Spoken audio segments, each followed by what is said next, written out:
It feels like yesterday when I was at work checking my email to see when they had shipped my Steam Deck out. And that was after the nurses annoying when I would even get mine. Since the chaotic pre-order demand was even slowing down the site and eventually crashing it. Luckily I secured my pre-order and even been put in quarter one, or Q1 for short. With a good chunk of the year gone and as an early adopter of the Steam Deck, I think I have more than enough time to give a thorough review on this device and how it stacks up against its competitors. I want to know that compared to other handhelds, this machine is huge and has a little weight, but it's still comfortable to use in the hands because when I started using the deck, it took me a while to get used to the touchpad that act as mice because they are under the joysticks. So if your hands are big like mine, then they can cause some misclicks by accident. And I never had to use the L and R 3 and 4 buttons under the deck, but I'm going to assume that they already have their uses, and if they don't, I've never felt like they hinder my gameplay. Other than that, all the buttons you would expect on the controller are present. Let's start with the specs on screen. I'll be showing you the different specs, and out of the 3 different models, the biggest difference is the memory and the anti-glare glass for the most expensive one. And not for nothing, this can also be modified. Valve has a breakdown of the device should you want to tinker with it and make some upgrades for the people with hardware modification experience. If you're not the type to want to open their big purchases unless you have to, like me, then this machine also takes SD cards, which is a big W in my book. This device runs on SteamOS/Linux for software. As far as casual use, you'll be spending your time in the SteamOS part of the device that would house all your Steam related stuff such as games and friends and the store that will be there when you first boot up the device after you sign in. Even when I first got the deck, the menu felt smooth. But this will be a good time to speak on how the machine isn't perfect and can have its shortcomings. This is like a handheld computer to me, so there's still some things on the software side that can get a little funky. Also, let me be clear, this isn't a console breaking or anything like that of the sort. Just a hiccup that can occur during use. For example, before I started making this video, none of my games were launched, and I was confused because I was playing them before I turned it off. So a quick Reddit search and some users got the same issue, and I eventually got my answer as it turned out low disk space and updates was the issue. But I think during that time I wasn't worried because for some far reason it was pretty bad. Valve has a software reset download on their site, and there's multiple options to get you back up and running. And if it was a hardware issue that I'm assuming through wear and tear, Valve were on the warranty as well. And I want to explain all this because this is a still new product that's getting more mainstream, and I want to make sure that it's known that this is a protected purchase. Going back to the main OS, Valve have been doing a good job of updating the system and making it a treat even with the stability updates. The more seamless it feels, the better. And to round out the OS part of the review, the settings are straight and it feels expansive from your audio, your internet, display, Bluetooth settings, etc. Now we get to the heart of the review, and that is the games. There are 3 different icons for the compatibility a game can have, and those are green check marks, which means this game should run flawlessly on the deck, and also it has a dedicated tab on the deck.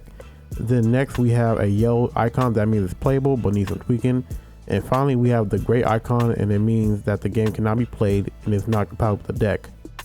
Allegedly. I say allegedly because many games have this icon since the deck doesn't stop you from downloading and installing them. You can still try and test them. It's a mixed bag.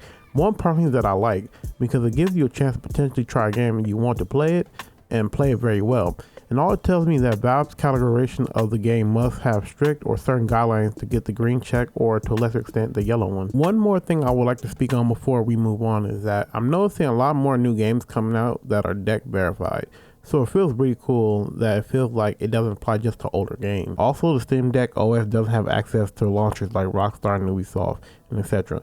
It makes sense that that would be the case because you are supposed to be playing your Steam libraries, and from my understanding, it's not impossible to play those games. You will just have to find a different method on the Linux side of the deck. The deck has a default 16x10, 1200x800 resolution, and can go higher with some setting adjustments, and the difference is showing in the dock mode to a monitor or TV that can handle the desired resolution. Assuming you can boot and play the game, another caveat of the deck is that it has a short battery life in my opinion, especially if you're running a demanding game, which is around 5 or less hours off the top of my head, and you can hear the fans going as well if you're really pushing the system. I wouldn't take it on long trips unless you're near a power source. My favorite style of play is in the dock mode, whereas now the only option is to use third-party USB-C hubs and other Steam Deck docks elsewhere like Amazon, even though I would like a Steam Deck Valve official dock because it will be guaranteed to be catered to the device. And it's also possible to use a Steam Link on the deck, so whether you have a smart device or a computer, you can remote play as well. In addition, the Steam Deck also have cloud save, so you can simply go between your PC and your Steam Deck, continuing your progress in games. And lastly, you can use different controllers such as Xbox controllers or PlayStation controllers. The best thing I love about the deck as far as the controllers, they have the options to let you use the community controller layouts. So it's good for games that have controls you're not used to, or just stupid PC controls in general. It's time we discuss the secret power of the Steam Deck, and that is the emulation beast. I like how you can set it up into the Steam Deck titles library, and all this ties into the other side of the OS, the Linux side, which I spoke on earlier in the video. That is the side that do all stuff in addition to customization, and it makes your device feel like that all-in-one machine. With all that being said, let's compare the deck to the competition. It's no brainer that Valve looked at Nintendo Switch and wanted to copy the formula and wanted to do it better. Now, if I'm being honest, the Switch is the only real competition.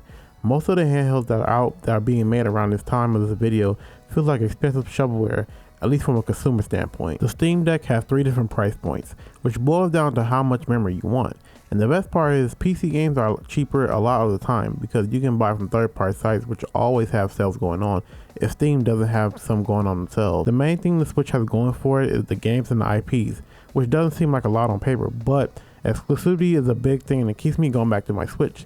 So far as that comparison goes, I only choose the Steam Deck if you don't care for Nintendo games and it's one of the other situations. Second to last point, this is the Steam Deck's first year out and the progress the device made is astounding.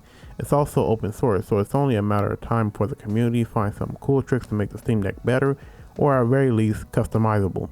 Not to mention it has so many accessories already between third parties from stickers, cases, joystick pads. It's a growing movement on the software and hardware side. So what do I really think of the Steam Deck after having it since the first batch? I think it's a great device and it entices me into buying more PC games as a person that has a PlayStation and a Switch. I'm excited to see the next step in the machine's evolution, and I can't recommend this enough. And that's going to be the end of the review. I really hope you guys liked it. I hope I was thorough enough. You know, it really took me a lot to get up off my ass and make a video. I really miss doing this. And yeah, I've been sitting on the Steam Deck for a good while now, and you guys heard my thoughts on it. So hopefully you guys give me some feedback. Did you guys get a Steam Deck? Are you guys still waiting?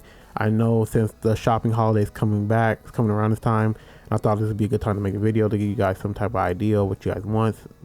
But yeah, that's been really the video. I really want you guys talking in the comments how you've been thinking about getting one. Do you not care for it, or are you a Switch person? Let me know in the comments below. But other than that, it's been Hydra Alpha Omega. Have a good day. Goodbye.